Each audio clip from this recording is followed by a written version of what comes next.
একটা প্লেন এসে নামলো ইরানের মাটিতে। কোনো মিডিয়া নেই, নেই কোনো ক্যামেরার ঝলকানি। প্লেন থেকে নামলেন কয়েকজন প্রকৌশলী, যাদের ব্যাগে স্পষ্ট দেখা যাচ্ছে রাশিয়ার পারমাণবিক সংস্থা রোসাটমের লোগো। আপাত দৃষ্টিতে নিঃশব্দ এই ঘটনাটাই এখন ওয়াশিংটনের ঘুম হারাম করে দিয়েছে। প্রশ্নটা খুব সহজ, যুদ্ধ থামার পরও মস্কো কেন আবারও ইরানের সবচেয়ে স্পর্শকাতর পারমাণবিক কেন্দ্রে ফিরছে? উত্তর খুঁজতে ফিরে যেতে হবে ট্রাম্প ও পুতিনের সম্পর্কে টানাপোড়েনে। গত বছর আলাস্কার সম্মেলনে ইউক্রেন যুদ্ধ থামানো নিয়ে কূটনৈতিক সমঝোতার চেষ্টা করা হলেও তা ভেস্তে গেছে। যুদ্ধ থামেনি, বরং ওয়াশিংটনের সাথে দূরত্ব বেড়েছে মস্কোর। আর সেই কূটনৈতিক দ্বন্দ্বের মাশুলি কি এখন ট্রাম্পকে দিতে হচ্ছে মধ্যপ্রাচ্যের মাটিতে?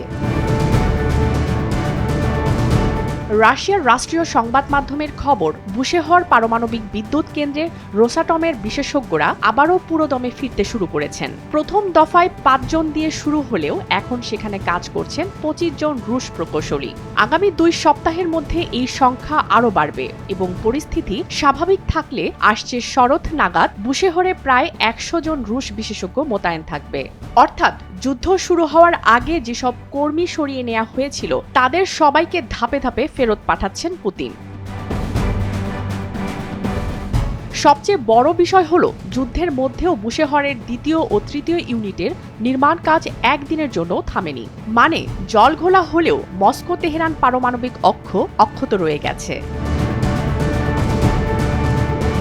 ঠিক এমন সময়ে মার্কিন গোয়েন্দাদের চাঞ্চল্যকর এক রিপোর্টে দাবি করা হয়েছে, ইরানের নতুন সর্বোচ্চ নেতা আয়াতুল্লাহ মোস্তফা খামেনি তার প্রয়াত পিতা আলী খামেনির চেয়েও পারমাণবিক অস্ত্রের বিষয়ে অনেক বেশি কট্টর।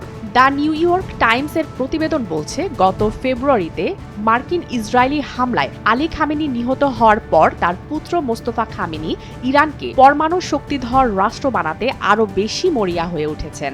বোমা বানানোর উপর আগের ধর্মীয় নিষেধাজ্ঞা হয়তো তিনি তুলে নিতে পারেন। রিপোর্ট অনুযায়ী ইরান এখনও আনুষ্ঠানিকভাবে বোমা বানানোর কাজ শুরু না করলেও মার্কিন হামলা থেকে বাঁচতে পারমাণবিক সম্পদ ও সেন্ট্রিফিউজগুলো পিক এক্স মাউন্টেন এর মতো সুরক্ষিত ভূগর্ভস্থ বাংকারে সরিয়ে নিয়েছে।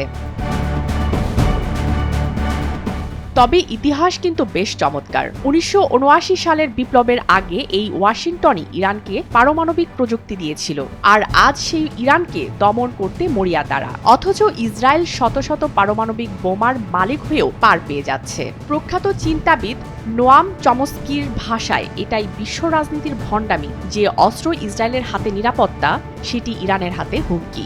আর এই ভণ্ডামির সুযোগ নিয়েই পুতিন এখন ট্রাম্পকে বুঝিয়ে দিচ্ছেন, ইউক্রেন নিয়ে চাপ দিলে মধ্যপ্রাচ্যই ওয়াশিংটনের সমীকরণ ওলটপালট করে দেয়া হবে।